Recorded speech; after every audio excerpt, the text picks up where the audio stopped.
अकोला शहरात फेरीवाला धोरणाची अंमलबजावणी करण्याच्या उद्देशाने 6 महिन्यापूर्वी मनपा आयुक्त डॉक्टर सुनील लहाने आणि पोलीस अधीक्षक अर्चित छांडक यांनी मोठ्या गाजावाजात खुले नाट्यगृहाच्या बाजूला भाटे क्लब लगत हॉकर झोन स्थापन केला होता।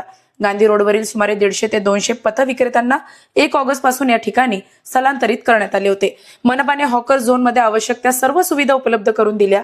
आयुक्त आणि पोलीस अधीक्षकांच्या आवाहनाला प्रतिसाद देत सुमारे 150हून अधिक फेरीवाल्यांनी येथे आपला व्यवसाय सुरू केला।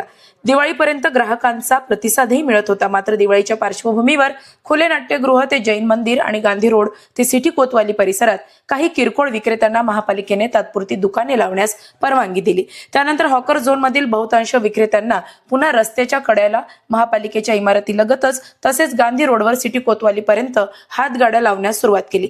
दिवाळी संपूर्ण डिसेंबर महिना उजाडला तरी हे अतिक्रमण कायम राहिले। परिणामी गांधी रोड परिसरात वाहतुकीची कोंडी पुन्हा वाढू लागली। दरम्यान महापालिका निवडणुकीची धामधूम सुरू झाल्याने प्रशासन आणि पोलीस यंत्रणा निवडणूक प्रक्रियेत व्यस्त झाली आणि हॉकर झोनकडे दुर्लक्ष झाले।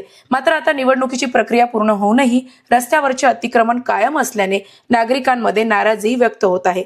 मनपा प्रशासन रस्त्यावरील हॉकर्सकडे डोळेझाक का करत आहे असा सवाल सर्वसामान्य नागरिकांकडून उपस्थित केला जात आहे। यामुळे लोकांना चालण्यास त्रास होते आणि यांना स्थानिक देशोन्नती समूह त्यांना अतिक्रमणासाठी स्थानांतरित करण्यात आलेला जागा देण्यात आलेली आहे त्यांना, तरी ते रोज इथेच गाड्या लावतात। समजा परिणाम तो पुष्कळ आहे।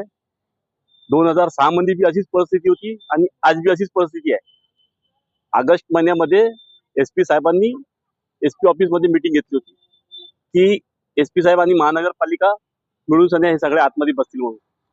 ऑगस्ट महिन्यापासून जेव्हापासून तिथं यांनी महानगरपालिकेने जागा दिली आतमध्ये तेव्हापासून आम्ही आतमध्येच आहोत।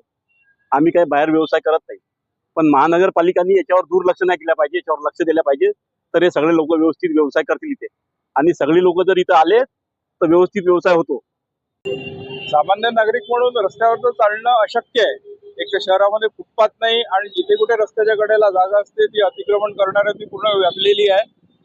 आम्ही खेड्यातून शहराच्या ठिकाणी येतो तेव्हा आम्हाला जे हे आहे अतिक्रमण आहे त्याच्यामुळं जागोजागी आम्हाला अडचणी निर्माण होतात। कारण नीट गाडी पार्किंग करायलाही जागा नसतो आणि गाडी इकून तिकून आम्ही